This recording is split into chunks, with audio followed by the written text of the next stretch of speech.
오늘 우리에게 주시는 하나님의 말씀 함께 보시겠습니다. 신약 성경 요한계시록 13장 말씀입니다. 11절부터 18절까지 다 찾으셨으면 한 절씩 나누어서 읽겠습니다. 제가 11절을 읽겠습니다. 내가 보매 또 다른 짐승이 땅에서 올라오니 어린 양같이 두 뿔이 있고 용처럼 말을 하더라.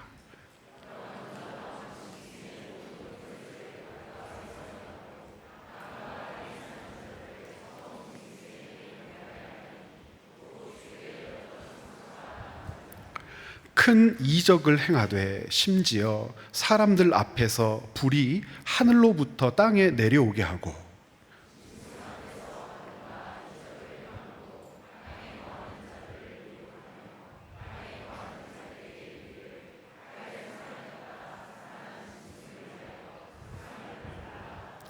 그가 권세를 받아 그 짐승의 우상에게 생기를 주어 그 짐승의 우상으로 말하게 하고 또 짐승의 우상에게 경배하지 아니하는 자는 몇이든지 다 죽이게 하더라.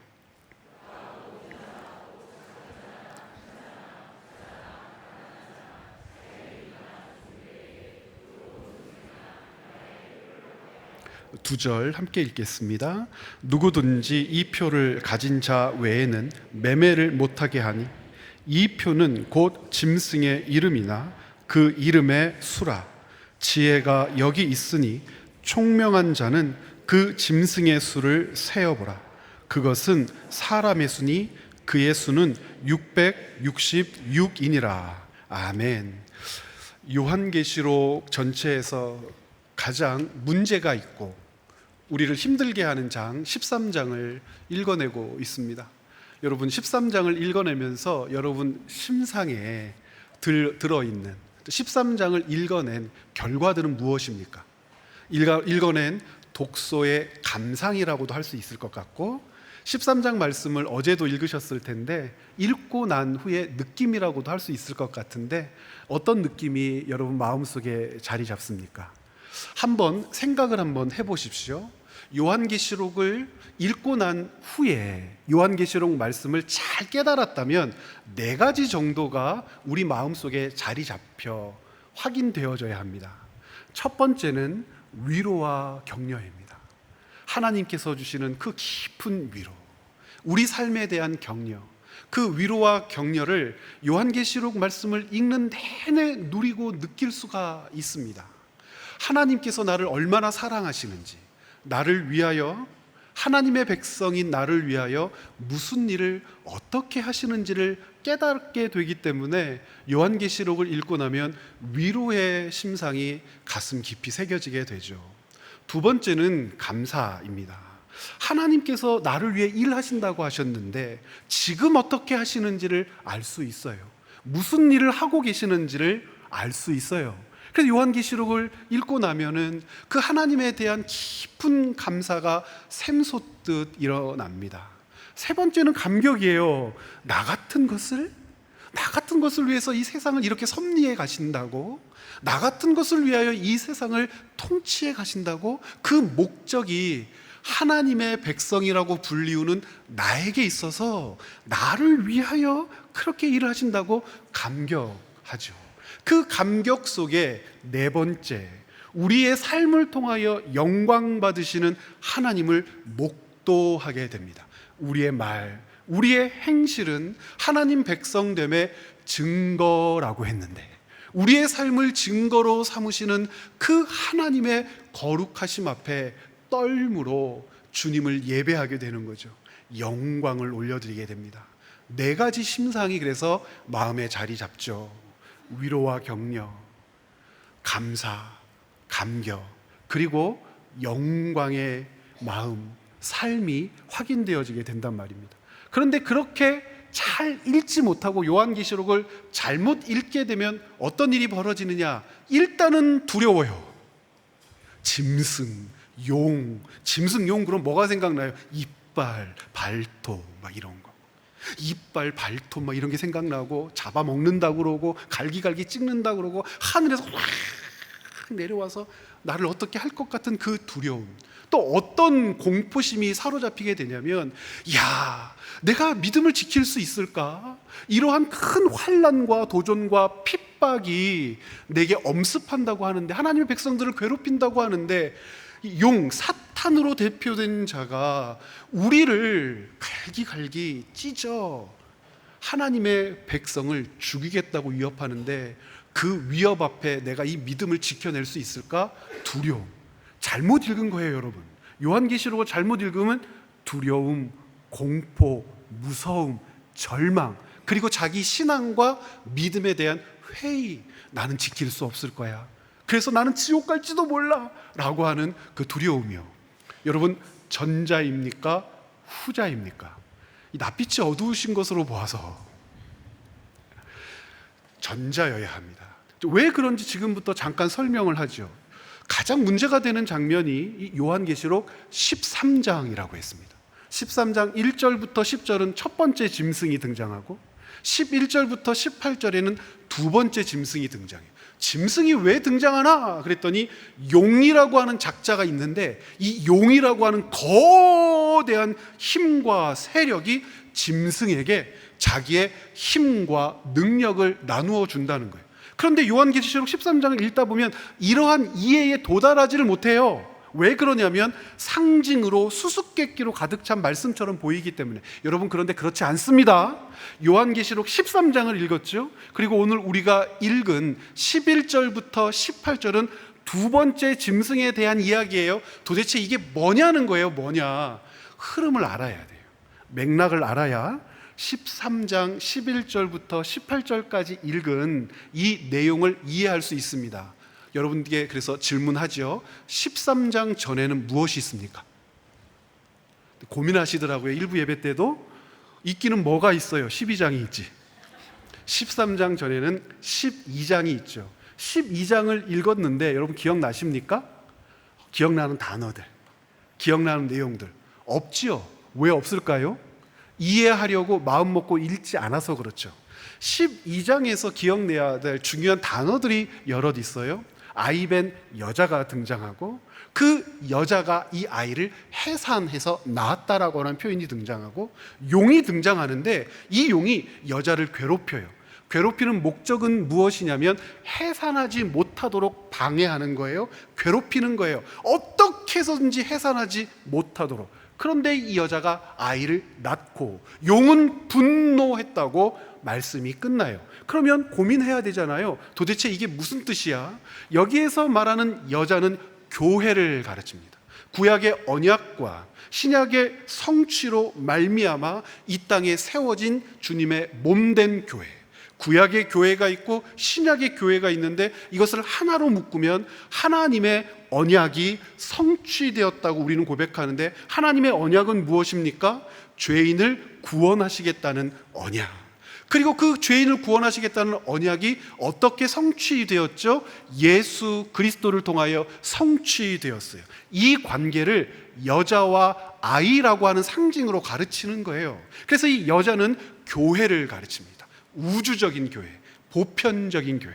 우주적인 교회가 뭐냐, 보편적인 교회가 뭐냐, 우리 그 임직자들은, 피택자들은 훈련을 다 했죠. 지금은 설명할 시간이 없으니까 주님께서 세우신 이 땅의 거룩한 교회가 이 하나님의 언약을 붙들고 성취를 목도하게 되는데, 바로 여자가 아이를 낳았다 할 때 이 아이는 예수 그리스도, 구원의 메시아를 이야기하는 거예요. 그럼 용은 누구냐? 사탄 마귀죠. 이 사탄 마귀는 여자가 메시아 아이를 낳게 되면 자기가 멸망할 거라는 걸 알아요. 자기가 심판의 대상이 될 거라는 걸 알아요. 어떡하겠어요? 못하도록 방해하겠죠. 끝까지 추적하여 괴롭히겠죠. 그런데 하나님께서 이 여자를 어떻게 하십니까? 보호하시죠. 지켜내시죠. 그리고 결국 이 아이를 해산하게 되죠. 용이 화가 나요. 내게 심판의 날이 도래했구나. 이 아이를 통하여 내가 심판당하겠구나. 이 여자의 후손들이라도 내가 괴롭혀야겠다. 마음먹는 장이 12장이란 말입니다. 그 12장의 사건으로부터 13장이 등장하면 13장에서 용이 등장하는데, 이 용은 누구예요? 교회를 괴롭히는 자, 교회가 무엇하지 못하도록 언약의 성취를 목도하고 붙들지 못하도록. 언약의 성취는 누구를 통해서 이루어졌어요? 예수 그리스도. 즉 하나님의 언약이 성취되지 못하도록 온 세상의 역사를 주무르며 방해했다가 하나님의 언약이 성취된 것을 목도하고 분노하는 그 용. 그러면 이 용은 여자가 아이를 낳음으로, 교회가 언약의 성취를 목도함으로 어떻게 되었습니까? 하늘 전쟁에서 패한 거죠. 전쟁에서 이미 점령당합니다. 진 겁니다. 이것을 인정하지 못해요. 인정하지 못하고 끝까지 대결하고 대적하며 하나님의 뜻을 거스르려고 활동하는 시대가 있으니 그 시대를 짐승의 시대라고 얘기하고, 용이 이 짐승의 시대에 두 짐승을 불러 자기의 힘을 나누어 줘서 하나님의 언약이 성취되었음을 막고 가리고 회방하려고 애쓰더라. 첫 번째 짐승이 등장하는데 13장 1절부터 10절에 나오는 짐승, 두 번째 짐승이 등장하는데 오늘 우리가 본문으로 읽은 11절부터 18절에 나오는 짐승. 이 두 짐승은 세상의 모든 것을 가르칩니다. 세상의 모든 것을 네 가지라고 이야기할 수 있죠. 첫 번째는 권력과 권세. 우리가 옛날에는 왕이라고도 부르고 집권자라고도 부르고 권력자라고도 불렀던 권력, 그리고 돈, 경제. 세 번째는 무엇이냐면 문화, 사람들이 누리고 먹고 즐기는 세상의 문화, 그리고 사람들이 마음에 있는 불안과 공포와 두려움을 없애려고 만든 우상. 그래서 이 네 가지를 얘기하는 겁니다. 권세, 돈, 문화, 그 다음에 종교. 첫 번째 짐승에게 이 용, 사탄이 어떤 권세를 주었냐면 첫 번째 두 가지를 줬어요. 세상의 모든 것들을 붙들고 좌지우지할 수 있는 권세, 권력, 정치 세력들이 여기에 해당되겠죠. 두 번째는 무엇을 줬냐면 돈을 쥐락펴락하는 경제를 주었어요. 돈으로 말미암아 사람들을 유혹하고 돈이 너의 생명이 될 수 있다고 가르치는 거짓을 그에게 힘으로 주었어요. 둘째 짐승에게는 이 첫째 짐승을 서브하게 했어요. 돕게 했어요. 섬기게 했어요. 사람들을 미혹하는 거죠. 사람들을 유혹하는 거죠. 사람들로 하여금 무엇을 바라보게 해요? 권세를 바라보게 하고 권력을 바라보게 하고 그것이 인간사의 전부인 양 착각하고 오해하게 하고, 권세와 권력만 바라보게 해요? 아니요. 돈 때문에 사람을 죽이기도 하고 살리기도 하고 사람보다 돈이 우선시되는 사회를 만들고 그것이 옳은 것인 양, 승리인 양 호도하고 잘못 가르쳐요. 그래서 이 두 번째 짐승은 첫 번째 짐승이 가지고 있는 권력과 돈을 사람들로 하여금 숭배하도록 사람들을 미혹하게 하는 영이에요. 두 번째 짐승이란 말입니다. 그런데 이 두 번째 짐승이건 첫 번째 짐승이건 전제가 있어요. 어떤 전제가 있습니까? 이미 전쟁에서 패했어요. 아무것도 할 수 없어요. 여기서 말하는 아무것이란 무엇이냐면 하나님의 언약이 성취되었는데 성취된 언약을 무효화할 수 없어요. 무력화할 수 없어요. 그런데 이 두 짐승이 왜 자기가 전쟁에서 패했음에도 불구하고 이 땅에 존재하는가? 그것을 언제부터 가르치냐면 11장에서 가르쳐요. 요한계시록 11장에서 가장 중요한 단어가 무엇이죠, 여러분? 두 증인이라는 거예요. 두 증인. 왜 두 증인일까? 13장에서 짐승 몇 마리가 올라와요? 두 짐승. 그래서 두 짐승이고 두 증인이에요. 두 증인은 12장에 등장하는 여자를 의미하는데, 여자가 무엇이었습니까? 교회와 성도. 여자의 후손들을 용이 잡아먹으려고 하잖아요. 교회와 성도. 두 증인은 교회와 성도예요. 11장에 등장하는 이 교회와 성도가 하는 일은 뭐죠? 하나님의 언약이 예수 그리스도로 성취되었다는 것을 이 세상에 증언하는 역할. 그래서 두 증인이에요. 교회와 성도는 하나님의 약속이 예수 그리스도를 통하여 성취되었다는 것을 증언할 사명으로, 그렇게 살아야 될 목적으로 이 땅에 남겨둔 존재들이에요. 그럼 두 증인은 누굽니까? 교회와 성도. 그 교회와 성도는 누굽니까? 채움과 비움의 교회라고 하는 이름으로 모여있는 저와 여러분들이 바로 그 두 증인의 삶을 살지요. 그런데 그 두 증인의 삶이 녹록하지가 않아요. 끝까지 방해하는 세력들이 있을 거란 말이죠. 그런데 그 방해하는 세력들의 힘은, 방해는 두 증인의 증언을 무효화할 수 없어요. 이미 성취되었기 때문에. 그래서 13장 다음에는 어떤 것이 등장하죠? 이제 속으면 안 되죠? 14장이 등장하죠. 14장에는 무엇이 등장하냐면 하나님의 구원받은 백성들의 영광스러운 모습이 등장하는 거예요. 두 증인이 언약과 성취를 증언하고, 그 증언하는 두 증인의 삶을 사탄은 방해할 수 없고, 구약시대에도 방해할 수 없어요. 예수 그리스도께 성취하신 그 복음을 성취 이후의 시대에도 방해할 수 없어요. 권력, 경제, 문화, 종교를 장악하고 있는 어떤 것들이라 하더라도 하나님의 섭리와 통치를 방해할 수 없어서 13장, 14장에서 영광스러운 구원받은 백성들이 등장하게 된단 말입니다. 이 말씀들의 흐름을 가지고 보면 우리가 살고 있는 짐승의 시대가 무엇인지, 우리가 이 짐승의 시대를 어떻게 살아야 하는지를 알게 됩니다.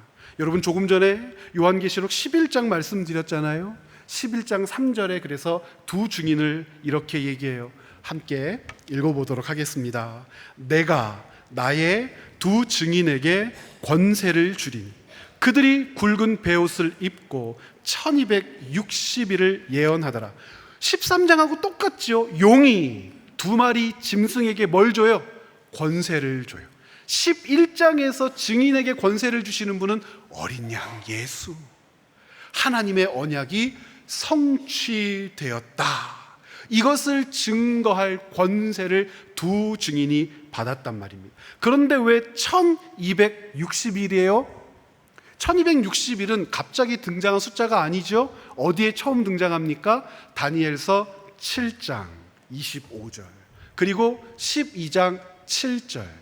1260일, 한때, 두때, 반때, 3년 반, 42달 다 같아요. 그러면 왜 1260일 3년 반일까? 3년 반이 두 번 등장해서 7년이라고 생각하고 이 땅에 7년 대환란이 임합니다. 구라예요. 성경에 7년 대환란이란 말은 없어요. 1260일에 주목해야 돼요. 이것이 다니엘서 7장과 12장에 등장한다는 것에 주목해야 돼요. 다니엘은 두 시대를 살았죠. 어떤 시대와 어떤 시대입니까? 바벨론 시대와 페르시아 시대. 바벨론이 가지고 있었던 70년의 권력, 그 이전까지 하면 100년의 권력의 몰락을 목격한 사람이 다니엘이에요. 그리고 나서 등장한 바사 제국, 페르시아 제국에서도 다니엘은 총리를 지냈어요. 그 다니엘에게 하나님은 1260일, 한때 1년, 두때 2년, 반때 6개월, 3년 반, 1260일, 42달의 시간을 보게 하셨어요. 왜요? 세상의 권세와 힘, 하나님의 뜻과 법을 무력화시킬 수 있을 정도의 거대한 제국이라 하더라도 하나님의 통치 가운데 있다는 거예요. 하나님이 정하시는 기간 가운데 있다는 거예요. 하나님의 때 안에 있다는 거예요. 하나님의 섭리를 벗어날 수 없다는 것을 다니엘로 하여금 증언하게 하신 게 1260일입니다. 그러므로 1260일은 무엇이라고 생각할 수 있냐면 하나님의 언약이 예수 그리스도를 통하여 성취되었는데, 성취된 그 모든 역사 가운데 일어나고 사라질 모든 제국들, 그러나 일어난 제국들은 자기의 영광과 힘이 영원할 거라고 생각하지만 결코 영원할 수 없어요. 무엇을 넘어설 수 없어요? 1260일, 한때, 두때, 반때, 3년, 반, 몇 달이요? 헷갈리십니까? 42달. 벗어날 수가 없어요. 그래서 1260일. 그래서 요한계시록이나 다니엘에서 이야기하는 1260일이라고 하는 시간은 하나님의 통치와 섭리 가운데 있는 이 세상의 역사를 보게 하는 것이죠. 그래서 요한계시록 12장에서 중요한 게 뭐라고 그랬습니까? 여자, 그리고 여자의 아이를 낳지 못하도록 괴롭히는 용, 여자는 하나님의 교회, 아이는 성취될 하나님의 언약으로서 그리스도. 그 아이와 여자를 괴롭히는 용은 사탄이에요. 그렇게 생각하고 12장 4절부터 6절을 읽으면 이제 이해가 되죠. 12장 4절 함께 읽어보죠. 그 꼬리가 하늘의 별 3분의 1을 끌어다가 땅에 던지더라. 용이 해산하려는 여자 앞에서 그가 해산하면 그 아이를 삼키고자 하더니, 그래, 삼킬 수 있습니까? 저 용 같아요, 여러분? 삼킬 수 없죠. 어떤 분들은 이런 모습 때문에 김제 지평선 축제 가면 안 된대요. 왜요? 지평선 축제 그 입구에 뭐 있어요? 용이 확 하고 있으니까 그 앞에서 사진 찍으면 안 되고, 용이 세상을 교란하는 이 용과 사진 찍은 이 악한 사탄. 여러분, 여기서 말하는 용이 그 용입니까? 중국 고사나 우리나라 고사에 나오는 그 이무기가 여의주를 팍 물었을 때 변하는 용입니까? 김제 지평선 축제 올 가을에도 열심히 다녀오시기를 부탁드립니다. 이런 정신 나간 소리를 한단 말이에요. 정신 나간 소리를. 용을 바라보면서 그렇게 생각하면 안 되죠. 사탄, 마귀를 가르치는 거예요. 사탄, 마귀. 사탄이라고 그냥 번역해야 여러분들이 지평선 축제 가시겠어요? 그래서 17절 보면 이렇게 되어 있어요. 이 용이, 사탄이 여자에게 분노하여 돌아가서 그 여자의 남은 자손, 곧 하나님의 계명을 지키며 예수의 증거를 가진 자들. 자, 예수의 증거를 가진 자들은 누구예요? 11장에서 두 증인이잖아요. 그래서 이 두 증인은 교회와 성도를 이야기하는 거고, 이 여자가 해산하는 것을 방해하고 막지를 못했어요. 그러니까 누구한테 분풀이를 하려고 그래요? 여자의 남은 자손, 바로 교회와 성도. 누구예요? 저와 여러분들에게 해코지를 하려고 서 있더라 하면서 12장이 끝나요. 그러면서 짜잔 13장이 시작되는 거예요. 이 용이 어떻게 하느냐? 1절 보세요. 13장 1절. 내가 보니 바다에서 한 짐승이 나오는데, 용 아니죠? 짐승이 나와요. 짐승을 끌어내는 거예요, 용이. 왜요? 뿔이 열이요 머리가 7이라. 옛날에 뿔이 열이요 그래가지고 옛날 사람들이 성경 해석할 때, 잘못 해석할 때 이거 EC 유로피언 커뮤니티 이렇게 했다고 그랬잖아요. 지금은 EU로 바뀌었지만 이게 그 당시만 하도 56년도만 하더라도 6개 나라 7개 나라밖에 안 됐는데, 이게 뿔이 10개라고 했으니까 10개 나라가 채워지면 유럽이 적그리스도가 돼요, 이렇게 얘기를 했어요. 이걸 전문 용어로 뭐라고 그러죠? 귀신 씨나라 까먹는 소리다. 왜 그래요? 이 유럽 연합이 지금 몇 개가 됐어요? 26개가 넘었죠. 그리고 지금 우크라이나를 가입시키느냐 안 시키느냐 이러고 있지 않습니까? 여러분, 역사를 보면서 성경을 읽는 것은 좋으나 왜곡하지는 말아야 되는데 이딴 짓들을 한단 말이에요. 지금 뿔이 열이요 머리가 7이라 왜 이렇게 했냐면, 그 뿔에는 뭐가 쓰여졌어요? 열 왕관이 그 머리에 쓰여졌다. 지금 뭘 상징하는 겁니까? 뿔, 왕관, 머리, 이런 것은 세상의 권세를 상징하는 거예요. 왜 10개의 뿔의 왕관이 쓰여졌을까요? 일어나고 없어지고 일어나고 없어질 그 옛날 아수르, 바벨론, 페르시아, 바사, 헬라, 로마, 그것으로 끝났습니까? 온갖 수많은 제국들이 패권을 쥐겠다고 이데올로기로 나뉘어서 공산 자유국가로 나뉘어 소련, 미국 등등등 수많은 나라와 제국들이 일어나고 드러나는 모든 과정을 담고 있는데, 이 짐승이란 말이에요. 이 짐승에게 용이 무엇을 주었다는 겁니까? 힘과 권세를 줘. 사람들은 그래서 이 짐승이 가진 힘과 권세를 보면서 벌벌 떠는 거죠. 2절, 내가 본 짐승은 표범과 비슷하고 그 발은 곰의 발 같고 그 입은 사자의 입 같은데, 함께 읽어요. 용이 자기의 능력과 보좌와 큰 권세를 그 짐승에게 주었더라. 그러면 첫 번째 짐승이 받은 것은 10뿔에 쓰여질 왕관이니까 정치 권력과 경제 권력이라는 거예요. 그리고 나서 오늘 말씀 11절부터 두 번째 짐승이 등장하잖아요. 이 두 번째 짐승에게 용이 또 권세를 줘요.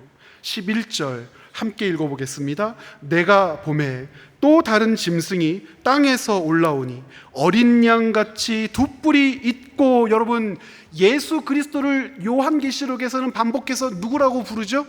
하나님의 어린 양. 그런데 지금 올라오는 짐승은 뭐하고 비슷하대요? 어린 양 같대요. 지금 뭐 하겠다는 거예요?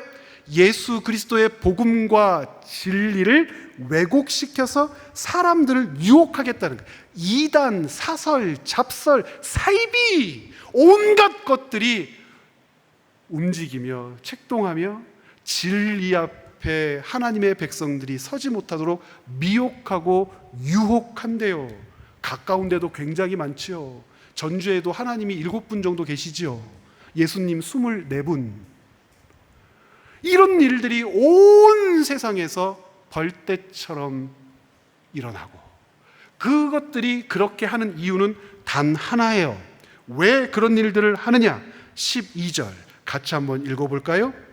그가 먼저 나온 짐승의 모든 권세를 그 앞에서 행하고 땅과 땅에 사는 자들을 처음 짐승에게 경배하게 하니 곧 죽게 되었던 상처가 나은 자니라. 뭐지요? 용이요, 용. 죽게 되었던 상처를 누구에게 입었어요? 하나님의 천사장 미카엘에게 입었어요. 여자를 잡아먹으려고 하고, 여자가 낳은 아이를 잡아먹으려고 하고, 해산을 방해하려고 했다가 하나님의 천군 천사로부터 성취된 하나님의 언약에 그것으로 심판을 첫 번째로 당하죠. 엄청난 상처를 입죠. 아무것도 아닌 자예요. 그가 짐승을 불러내어 미혹하게 할 우상 잡신, 문화를 장악하며 하나님의 백성들을 유혹하여 누구를 섬기게 하더라? 첫 번째 짐승, 돈과 권력을 섬기게 하더라. 돈과 권력을 섬기게 하는 것은 결국 무엇을 섬기는 것과 같아요? 첫 번째 짐승과 두 번째 짐승을 불러낸 사탄 마귀. 그 사탄 마귀는 이렇게 해서 하나님의 백성들을 압제하고 핍박하더라.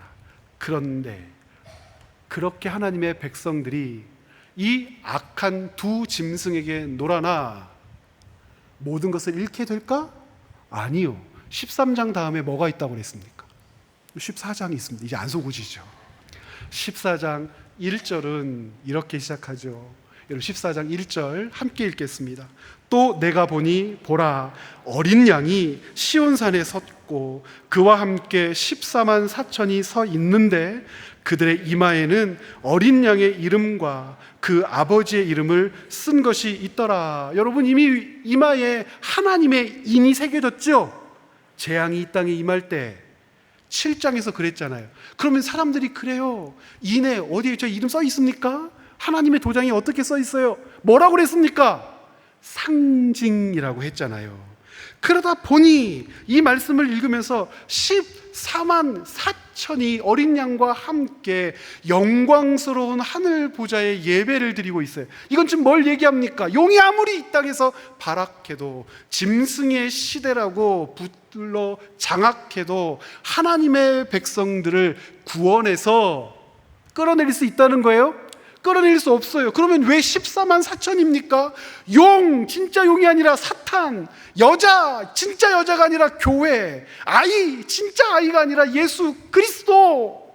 그러면 14만 4천은 하나, 둘, 셋, 넷, 다섯 해서 14만 4천 개, 4천 명, 숫자가 아니고 뭐예요? 상징이죠. 어떤 상징입니까? 교회가 구약의 교회와 신약의 교회, 예언과 성취, 그 하나로 이루어진 여자를 하나님께서 보호하셨던 것처럼, 여러분, 우리는 이 14만 4천 안에 들어있는데 누구도 들어있어요. 아브라함과 이삭과 야곱과 모세와 구약의 성도들과 신약의 성도들, 12지파로 대표되는 구약의 교회, 12사도로 대표되는 신약의 교회, 12 곱하기 12 144 곱하기 1000. 왜 하필이면 1000입니까? 완전하다, 충만하다, 온전하다를 강조하려고요. 이 시대에는 그렇게 강조하는 게 유행이었어요. 요즘 시대에는 뭐가 유행입니까? 말을 강조할 때, 저 어렸을 때는 내 말이 거짓말이면 땅바닥에 침을 뱉고 핥아먹을게 그랬어요. 그런 식으로 유행했던 말들이란 말이에요. 강조하고 싶을 때 14만 4천은 어떤 미친 사람들이 이야기하는 것처럼 14만 4천 명만 구원받아, 이 전문용어로 뭐라고 그랬습니까? 이 귀신 씨나라 까먹는 소리. 이런 거에 속지 마세요. 구원받은 충만한, 온전한, 완전한 하나님의 백성들을 일컫는 상징이란 말입니다. 그럼 여기까지 읽었을 때, 이렇게 보았을 때 이제 설교가 시작됩니다. 하면 이제 절망이 시작되는 거죠, 여러분들. 10분 안에 이제 이 모든 내용을 정리하도록 하겠습니다. 오늘 13장이 왜 중요한가? 비록 짐승의 시대를 산다 하더라도 이 짐승의 시대를 우리는 무엇으로, 누구로 살지요? 여자의 남은 자손으로, 요한계시록 11장에 기록된 증인으로, 14만 4천에 들어간 하나님의 구원받은 백성으로 우리는 이 땅에 하나님의 백성다웁게 산단 말이에요. 제가 여러분들 주보에도 이것이 가지고 있는 의미를, 13장이 가지고 있는 의미를 정리해 드렸는데 꼭 꼼꼼히 읽어보시기를 부탁드리고요. 이 짐승의 시대에 우리가 연약함으로 던질 수밖에 없는 세 가지 질문이 있더라는 거예요. 자, 알게 되었어요. 승리했구나. 하나님의 통치와 섭리, 1260일, 한때, 두때, 반때, 3년 반, 42달을 결코 넘지 못하는구나. 그런데 하나님은 그냥 한 번에 구원을 이루시면 되고 싹 다 없애버리면 되지, 우리로 하여금 왜 고난 안으로 들어가게 하시고 이 환난의 시대를 살게 할까? 환난이 무슨 뜻입니까, 여러분? 환난, 고난할 때 그 환자하고 재난할 때 그 난자 아닙니까? 그 고난과 재난의 삶을 왜 우리로 살며 통과하게 하시는가? 그것이 질병이면 질병, 경제적인 문제면 경제적인 문제, 어떤 때는 명예를 잃어버려야 될 일이면 그 고통스러운 상황으로 나를 왜 내모실까? 이 짐승의 시대, 요한계시록 13장을 읽으면서 그래서 던지는 세 가지 질문이 있습니다. 제가 이 질문을 여러분들과 나누기를 원하는데요, 요한계시록은 먼저 그 이유를 이렇게 밝히죠. 13장 10절 말씀 우리 같이 한번 읽어보겠습니다. 사로잡힐 자는 사로잡혀 갈 것이요 칼에 죽을 자는 마땅히 칼에 죽을 것이니, 함께 읽을까요? 성도들의 인내와 믿음이 여기 있느니라. 짐승의 시대에 어떤 일이 벌어져요? 가정법입니다. 사로잡힐 자는 사로잡히겠지요. 그리고 칼에 죽을 자는 마땅히 칼에 죽겠지요. 그런데 이 시대에 성도들에게는 인내와 믿음이 있어야 합니다. 그래요. 도대체 이 말이 뭐냐는 거예요. 그래서 질문 세 가지를 하죠. 제가 첫째, 그러면 주보를 보셔도 괜찮고 화면을 보셔도 괜찮습니다. 질문을 읽어주십시오. 그래서 생기는 첫째,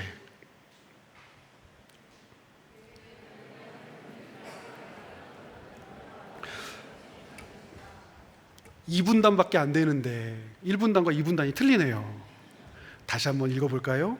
왜 하나님은 교회가 이런 고난을 통과하도록 섭리해 가시는가? 여러분 궁금하지 않으세요? 두 번째, 왜 짐승의 권세 아래에서 교회는 자꾸 연약하게만 보이는가? 맨날 용서하라고 그러고 긍휼을 베풀라고 그러고 사랑하라고 그러고 인내하라고 그러고 네가 참으라고 그러고 좀 힘과 능력을 주셔가지고 다윗의 물맷돌이라도 하나 주셔가지고 이마라도 대가리라도 까게 해주시면 안 되나? 왜 맨날 우리만 참아야 해? 세 번째, 고난 중에 붙들어야 할 그놈의 인내, 그놈의 믿음은 구체적으로 무엇이고 어디서 오는가? 인내와 믿음이 이 고난을 우리로 살아가게 하는가? 이 세 가지 질문에 답변을 하려면 전제를 점검해야 합니다. 전제. 여기서 다루고 있는 두 단어, 믿음이라고 하는 말과 인내라고 하는 말이 성경에서 어떻게 가르쳐지고 있는지, 이 두 단어의 의미를 내가 바르게 알고 있는지를 점검하는 것이 먼저입니다. 여러분, 믿음에 대해서 어떤 생각들을 많은 사람들이 가지고 있냐면 신묘한 힘이나 능력이라고 생각해요. 그래서 이 믿음을 얘기할 때 어떤 사람은 큰 믿음, 어떤 사이비 교회는 교회 이름을 큰 믿음 교회라고 지은 교회도 있어요. 여러분, 믿음이 큰 믿음이 있고 작은 믿음이 있습니까? 세게 믿으면 큰 믿음이고 조금 믿으면 작은 믿음입니까? 11조를 낼 때 세전 11조를 낼 거냐 세후 11조를 낼 거냐 가지고 고민하다가 세전 11조를 내면 큰 믿음이라고 그러더라고요. 세후 11조를 내면 타협한 믿음이라고 그러고, 그렇습니까? 도대체 어떻게 이런 말들을 함부로 할 수 있죠? 믿음이라고 하는 것을 우리가 어떻게 정의했습니까? 우리 피택자들 훈련 받을 때요, 그리고 새가족 훈련할 때도 첫 번째 과가 그겁니다. 상향식 종교와 하향식 종교를 나누는데, 우리가 가지고 있는 믿음이라고 하는 것은 내가 만들어낸 것이 아닙니다. 내가 가꾸는 것이 아닙니다. 내가 내 힘으로, 내가 가지고 있는 어떤 것으로 조성할 수 있는 조건들이 아닙니다. 믿음은 하나님께서 내게 찾아오셔서 주신 것입니다. 선물입니다. 하나님의 도우심과 은혜가 아니면 유지할 수가 없습니다. 하나님으로부터 주어졌기 때문에 우리는 그것을 믿음이라고 부르고, 믿는다라고 하지 않고 믿어진다고 합니다. 믿는다라고 하면 두 가지를 항상 점검해야 됩니다.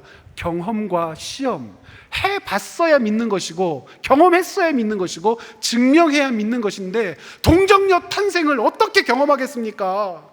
무엇으로 시험하여 증명하겠습니까? 예수님이 보리떡, 물고기, 오병이어 사건을 일으켜서 5,000명을 먹이셨다고 했는데 경험해 보셨습니까? 교회에서 식사하시는데요, 여러분, 우리 반찬이 모자르지 않는 건 기적입니까? 시험과 경험의 영역이 아니에요. 그래서 믿음이에요. 믿어지는 것, 하나님께로부터 내게 온 것. 그런데 큰 믿음, 그래요. 대단한 믿음, 강한 믿음. 그래서 어떻게 오해하냐면 고난과 어려움이 있으면 이게 능력이고 힘이고 에너지고 파워라고 생각해요. 뭔가 큰 에너지가 있으면 극복할 수 있겠지. 그래서 큰 믿음 주세요, 그런단 말이에요. 여러분, 아니에요. 믿음이라고 하는 이 말을 가장 잘 정의한 성경 구절은 히브리서 11장 1절부터 2절이죠.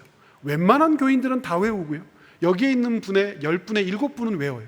11장 1절 같이 한번 해볼까요?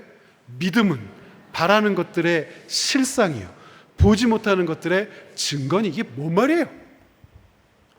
바라는 것들의 실상이요, 보지 못하는 것들의 증거니. 아니, 바라면 바라는 거지 어떻게 그것이 실제가 될 수 있고, 보지 못하는데 그것이 어떻게 증거가 될 수 있습니까? 이것을 풀어서 정의하면 이렇습니다. 채빛교회는 히브리서 11장 1절의 그 믿음의 구절을 이렇게 주석하도록 하겠습니다. 믿음이라고 하는 것은 하나님의 성품과 약속의 근거에 사는 삶의 방식입니다. 하나님의 성품과 약속. 하나님의 어떤 성품이죠? 변치 않는 사랑의 성품. 하나님이 우리를 죄에서 구원하기로 하셨어요. 그 성품에 기대어 하나님의 말씀을 붙드는 거예요. 변치 않는 거죠. 하나님은 변치 않는 하나님의 마음으로, 성품으로 당신께서 우리에게 내신 약속을 반드시 지켜내십니다. 그러므로 하나님의 성품을 알고 하나님의 약속을 근거해서 그리스도인은 살아가는 것인데, 그 삶 자체가 하나님의 성품과 약속에 근거한 삶이라는 건 아는데 그 다음이 문제예요. 여러분, 인내라고 하는 말을 어떻게 이해해요? 참는 것, 끈기. 명사로 이해를 한단 말이에요. 끈기. 여러분, 인내는 단순하게 참는 것입니까? 아니요. 사는 것을 이야기합니다. 지키며 사는 것. 무엇을 지키며 사는 것을 인내라고 할까요? 믿음을 지키며 사는 것. 믿음은 무엇입니까? 하나님의 성품과 언약에 근거하는 내 삶, 그것을 지키며 사는 것을 인내라고 한단 말이에요. 믿음은 바라는 것들의 실상이요 보지 못하는 것들의 증거니 선진들이 이로써 증거를 얻었느니라. 하나님의 성품을 의지하고 하나님의 약속을 붙들어 냈을 때, 그리고 성품과 약속을 근거하여 사는 삶을 하나님이 원하신다는 것을 깨달았을 때, 그 성품과 약속을 붙들어 살아내는 사람이 결국 마주하게 되는 것, 얻게 되는 것, 누리게 되는 것, 그것이 구원이란 말입니다. 그러면 이 두 짐승의 시대에 요한계시록 13장 10절은 무엇라고 얘기했어요? 칼에 죽을 자는 죽을 것이고 사로잡힐 자는 사로잡힐 것인데 라고 얘기하면서 조금 더 분명하게 이해하기 위해서 표준세 번역을 봤으면 좋겠어요. 동일한 구절입니다. 표준세 번역 13장 10절 우리 같이 한번 읽어보죠. 사로잡혀 가기로 되어 있는 사람이면 사로잡혀 갈 것이요, 칼에 맞아서 죽임을 당하기로 되어 있는 사람이면 칼에 맞아서 죽임을 당할 것이다. 여기에 성도들의 인내와 믿음이 필요하다. 사탄, 그 사탄으로부터 받은 두 권세, 권력과 돈,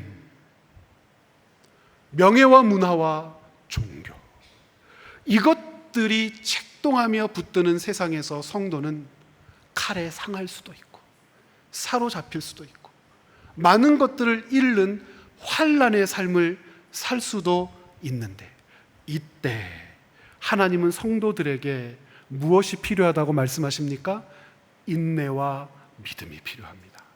믿음은 하나님의 성품과 언약에 근거하여 사는 삶이고, 그 삶을 살아내는 힘과 능력을 인내라고 했으니, 하나님께서 우리를 보호하신다는 것은 하나님의 성품을, 하나님의 언약을 근거하여 살도록 우리 안에 계신 성령께서 오늘도 저와 여러분을 돕고 계시는 것 아니겠습니까? 그러므로 인내는 단순히 견디는 것이 아니고 뭐 하는 겁니까? 살아내는 것이고, 믿음은 어떤 힘, 능력, 누구보다 더 센 믿음, 이런 거 없어요. 담임 목사 박희정의 믿음이 집사님인 김 집사님의 믿음보다 큽니까? 아니에요, 여러분. 그런 거 없어요. 하나님이 주신 믿음은 하나예요. 하나님의 성품과 언약에 근거하여 사는 삶, 그렇게 사는 삶이 옳다고 우리 안에서 가르치시는 것. 그러므로 믿음은 이겨낼 어떤 힘이 아니고 하나님의 성품과 언약을 의지해 살아가는 삶의 방식입니다. 그래서 조금 전에 던졌던 세 질문에 답변을 할 수 있어요. 인내와 믿음이 필요하다고 요한계시록 13장 10절에서 이야기를 했는데, 첫 번째 질문, 왜 하나님은 성도가, 교회가 이런 고난을 통과하도록 섭리해 가시는가? 여러분, 고난과 환난은 준거틀이에요. 준거틀이라고 여러분 이야기 들어보셨어요? 어떤 사물이나 현상, 그게 어디로부터 왔지? 그게 왜 있지? 라고 하는 것을 밝힐 때 필요한 장치를 준거틀이라고 하는데, 환난과 고난은, 이 환난과 고난을 통하여 생명이 어디로부터 오는지를 성도들은 고백해요. 하나님의 심판이 누구에게 임하는지를 성도들은 고백해요. 환난과 고난을 통과해가며 우리의 끝은, 우리의 전체는, 우리의 마지막은 심판과 멸망이 아니라 구원과 생명이라고 하는 것을 환난을 당하며 반복해서 깨닫고 고백하며 하나님의 은혜를 저버리지 않게 합니다. 환난과 고난은 우리가 누구에게 속해 있는지를, 누가 우리 생명의 주인이신지를 보여주고 가르쳐주는 영원의 준거틀입니다. 두 번째, 왜 짐승의 권세 아래 교회는 작고 연약하게만 보이지? 착각입니다, 여러분. 11장, 12장, 13장, 14장까지 그 흐름을 봤잖아요. 이미 전쟁은 끝났어요. 경기는 끝났어요.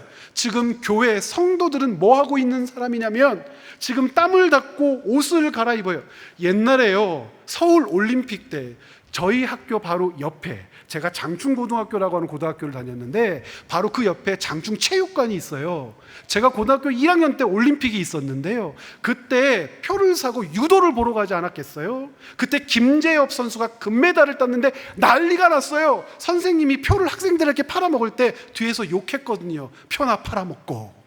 그랬는데 후회를 하질 않았어요. 온 가족이 같이 가서 김재엽 선수가 금메달을 따는데 유도복을 입을 때는 옷이 더럽고 젖고 찢어지고 난리가 아니었는데 금메달을 딸 때요, 용문신이 있는 골룡포 같은 퍼런 한복을 입고 쫙 나타나는 거예요.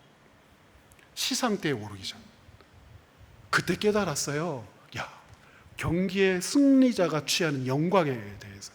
여러분, 교회는요, 지금 바로 그런 공동체, 그런 존재로 살고 있는 거예요. 경기는 끝났다니까요. 아무리 수작질 내도 소용없어요. 1등 채백교회 그러면 골룡포 파란 거 빨간 거 다 입고 확 나가요. 다 손을 흔들면서. 포수가 총을 겨눠 멧돼지의 심장을 뚫었을 때, 심장에 총탄을 받은 멧돼지는요 발악을 하는데요, 그 1분여간 근처에 가면 안 돼요. 멧돼지에게 물리면 죽어요, 여러분. 그러나 포수는 발악을 하는 멧돼지를 두려워하지 않습니다. 교회가 약하다고요? 착각입니다. 요한계시록 14장 1절부터 3절 읽었잖아요. 14만 4천 외에는 그 영광의 찬송을 부를 리 배울 리가 아무도 없더라. 바로 여러분들이십니다. 마지막 세 번째 질문, 고난 중에 붙들어야 할 인내와 믿음은 도대체 뭐고 어디로부터 오는가? 중요하니까 이 부분을 같이 한번 읽어볼까요? 함께 읽습니다. 인내와 믿음은 하나님의 성품과 약속을 신뢰할 때만 누릴 수 있는 하늘의 복입니다. 복이라고 표현을 했습니다, 여러분. 왜요? 믿음은 하나님께로부터 와요. 하나님께로부터 와서 우리로 하여금 어떻게 깨닫게 해요? 하나님의 1번 성품과 2번 언약을 기반으로 해서, 근거로 해서 나를 이 땅에서 살게 하니까. 이 땅은 어떤 시대예요? 두 짐승의 시대예요. 권력과 돈을 쫓지 않게 하니까, 문화와 우상과 잡신, 그것들의 유혹을 쫓지 않게 하니까, 언약과 성품을 의지하여 살게 하니까 복이죠. 그리고 잠시만 살게 하는 게 아니라 1260일 동안 살게 하니까. 어떤 사람들에게는 길겠지만 예수님께서 승천하시고 2000년이 흘렀으니 1260일 중에 많이 흘렀어요. 그렇죠? 우리의 인내는 주님 오실 날까지 지속될 줄 믿습니다. 그래서 바울은 인내가 발휘되는 시점을 환난의 때라고 얘기하고요. 그래서 제가 환난의 때를 준거의 틀이라고 여러분들에게 말씀드린 겁니다. 인내를 통해 성도는 훈련되고 성장합니다. 바울이 이렇게 진술할 수 있었던 것은 인내와 믿음이 하나님의 성품을 붙들게 하는 성령의 열매이기 때문이죠. 이 장면을 다루고 있는 로마서 5장 3절과 4절 말씀 우리 같이 한번 읽어볼까요? 다만 이뿐 아니라 우리가 환난 중에도 즐거워하나니 이는 환난은 인내를, 인내는 연단을, 연단은 소망을 이루는 줄 알미로다. 히브리서 기자가 11장 1절에서 믿음은 바라는 것들의 실상이요 그랬는데, 10장에서 이 일들을 먼저 가르쳐요. 10장 36절 제가 읽어볼게요. 너희에게 인내가 필요함은 너희가 하나님의 뜻을 행한 후에 약속하신 것을 받기 위함이라. 몸이 아프고 연약한 여러분들을 위로하기를 원합니다. 돈, 경제적인 문제 때문에 여러분 많이 힘드시죠? 사람과 사람과의 관계를 고단함, 환난이라고 부를 만큼 고통스럽지는 않습니까? 여러분, 우리 주 하나님의 성품과 그분의 언약을 기반으로 우리의 삶이 살아진다면 인내를 통하여 얻게 될 소망의 열매를 보게 될 그날이 곧 올 겁니다. 바로 그날을 위하여 오늘도 짐승의 시대를 살고 있는 우리와 함께 성령께서 돕고 살리며 동행하고 계시는 줄 믿습니다. 여러분, 우리 앞뒤 좌우로 이렇게 인사했으면 좋겠습니다. 인내하십시오.